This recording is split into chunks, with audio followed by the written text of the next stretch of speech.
शौनक ऋषि ने प्रश्न पूछे, कस्मिन् युगे प्रवृत्तेयं स्थाने वा केन हेतुना कृतः संचोदितः कृष्ण कृतवान संहिता मुनि। शौनक आदि ऋषि मुनियों ने 4 प्रश्न एक ही श्लोक में पूछे गए, जिसका अर्थ ये है कब, कहाँ, क्यों और किस लिए, बस यह आप बताइए।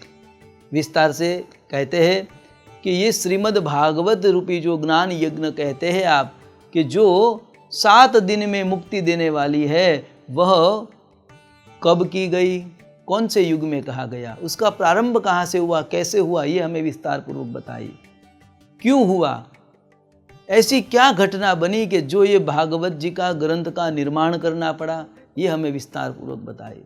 आप कहते हो कि वेद व्यास जी ने इसकी रचना की, तो वेद व्यास जी को ऐसा क्या घटना बनी कि जिससे इसको श्रीमद् भागवत की रचना करने के लिए आतुर होना पड़ा, या फिर उसको ये रचना करनी पड़ी। श्री वेद व्यास जी ने यह कथा लिखी तो लिखी, परंतु आप कहते हो कि वेद व्यास जी ने अपने पुत्र शिष्य को ये पढ़ाया, जो उसका पुत्र शिष्य जो सुखदेव जी महाराज है, जो निराकार रूप में मानते हैं, सगुण में आसक्त नहीं है, तो ऐसे निराकार को मानने वाले सुखदेव जी महाराज, जो क्षण मात्र भी एक जगह पे ठहरते नहीं है, ऐसे वैरागी बाबा जो किसी में राग नहीं है, अपने वस्त्र आदि भी नहीं पहनते, जो परम हंस की भूमिका में बैठे हैं, ऐसे उदासीन सुखदेव जी महाराज ने यह भागवत की कथा क्यों पढ़ी, ये भी हमें विस्तार से कहिए।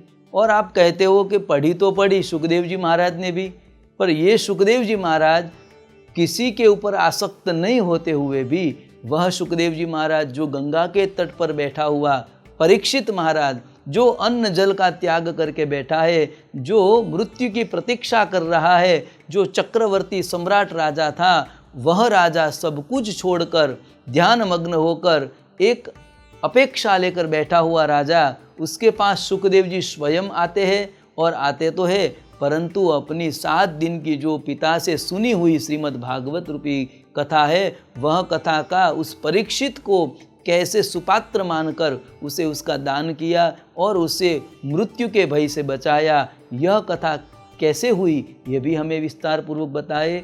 और जब परीक्षित महाराज कथा सुन रहे थे, तो वहाँ पे कौन कौन से ऋषिगण थे, कौन किस किस ने सुनी, जो सुखदेव जी महाराज के द्वारा, यह सब हमें विस्तार पूर्वक, हे महात्मा, हे ऋषिवर्य, आप हमें कथा सुनाइए। शौनक आदि ऋषि मुनियों ने सुत पुराणी को विनम्र भाव से कथा कहने के लिए निवेदित किया।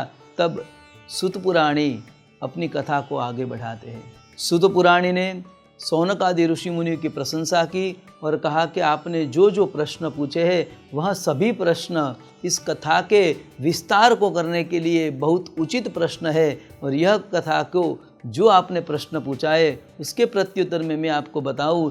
सबसे पहले श्री वेद व्यास जी के अवतार की भूमिका में बताता हूँ। भगवान श्री वेद व्यास कोई सामान्य ऋषि नहीं थे, वह स्वयं भगवान का एक अंशावतार प्रकट हुए थे, और पाराशर ऋषि और सत्य देवी के द्वारा श्री भगवान वेद व्यास का प्रागट्य हुआ था। और वेद व्यास कोई सामान्य नहीं थे, कहते हैं वो भगवान का ब्रह्मा, विष्णु और महेश तीनों का रूप उसमें सम्मिलित था। यह श्लोक के माध्यम से जानते हैं। अचतुर्वदनो ब्रह्मा द्विबाहुरपरो हरि अभाललोचनः शंभु भगवान बादरायण। भगवान वेद व्यास का बहुत से नाम है, बादरायण भी नाम है परमात्मा, जो बद्रिकारण्य में बैठकर उसने अघोर तपस्या की और मात्र बेल का, बोर का ही आहार किया, इसलिए भगवान का नाम पड़ा बादरायण। 4 वेदों का निर्माण किया, इसलिए वेद व्यास पड़ा नाम। व्यास इसलिए पड़ा कि जो वस्तु का विस्तार करते थे, एक ही श्लोक में से अनेक श्लोक बनाते थे, अर्थ का बहुत अर्थ घटन करते थे, इसलिए उसका नाम वेद व्यास पड़ा। वेदों का विस्तार किया, इसलिए वेद व्यास हुआ। भगवान वेद व्यास का एक नाम है कृष्ण द्वैपायन भी है। श्लोक में कहा गया अचतुर्वदनो ब्रह्मा, कहते हैं 4 मुख नहीं है, परंतु फिर भी ब्रह्मा जितना ज्ञान धराते हैं। 4 मुख ब्रह्मा के हैं, पर यहाँ पे वेद व्यास के 4 मुख नहीं है, फिर भी ब्रह्मा को जितना ज्ञात है उतना ज्ञात वेद व्यास को है। द्विबाहुरपरो हरि। परमात्मा नारायण के समान सभी जीवों का भक्ति रूपी, ज्ञान रूपी, वैराग्य रूपी वह पोषण करते हैं, इसलिए परमात्मा हरि का रूप भी वेद व्यास है। अभाल लोचन शंभु, परमात्मा वेद व्यास जो है वह अभाल लोचन है। परमात्मा शिव के अंदर एक तीसरा नेत्र लगा हुआ है, परंतु यहाँ वेद व्यास के अंदर तीसरा नेत्र कौन सा है? ज्ञान रूपी नेत्र है, इसलिए वह शिव के रूप में भी स्थित है। इसलिए ब्रह्मा, विष्णु और महेश ये तीनों के रूप में भगवान वेद व्यास प्रकट हुए थे। तो भगवान वेद व्यास प्रकट हुए थे, परमात्मा ने 4 वेदों का विस्तार पूर्वक वर्णन किया। ब्रह्मा के द्वारा एक ही वेद पहले बताया गया था, उस वेद को ब्रह्मा की आज्ञा के अनुसार भगवान वेद व्यास ने उसी वेद को 4 वेद में बनाया। 4 वेद में बनाया और चारों वेद में अलग अलग उसको स्वरबद्ध किया और चारों वेदों को अपने योग्य शिष्य को वह वेद अर्पण किया और वह वेद की शाखाएं आगे बढ़ने लगी। कौन से शिष्य को कौन सी वेद दिया, यह भी हम विस्तार से देखते हैं। ऋग्वेद है वो पहले नाम के ऋषि को दिया और वह पहले नाम के ऋषि ने वह ऋग्वेद की शाखाएं आगे बढ़ाई। सामवेद है वह जैमिनी ऋषि को दिया और सामवेद जैमिनी ऋषि ने उसका विस्तार आगे बढ़ाया। यजुर्वेद वैशंपायन ऋषि को दिया और वैशंपायन ऋषि ने उस वेद की शाखा को आगे बढ़ाया। अथर्ववेद है वह सुमंत ऋषि को दिया और सुमंत ऋषि ने अथर्ववेद की शाखा को आगे बढ़ाया। यह 4 वेद में भी बहुत सी गुण है और 4 वेदों अलग अलग प्रकार के कर्म दिखाते हैं। जैसे कि ऋग्वेद है वह ऋग्वेद तंत्र मार्ग दिखाता है, तंत्र मार्ग में आगे ऋग्वेद बहुत सहाय करता है। फिर बाद में सामवेद है वह गायन आदि में, नृत्य आदि में वह सहाय करने वाला वेद बना। यजुर्वेद कर्मकांड में सकाम और निष्काम कर्म में सहायक बना। और अथर्ववेद है यह वेद, अथर्ववेद उपासना मार्ग और तंत्र मार्ग में सहायक बना। ऐसे 4 वेदों की वेद व्यास जी ने महान रचना की, परंतु मन असंतोष था, इसलिए वेद व्यास जी ने सोचा कि यह वेद तो मात्र ब्राह्मण अधिकारी है, ब्राह्मण के बिना यह वेद पढ़ नहीं सकते, क्योंकि इसकी शाखाएं और इसकी जो परंपरा है, इसकी जो स्पष्टता उच्चारण है वह ब्राह्मण ही कर सकता है, इसलिए उसे अधिकारी बनाया है।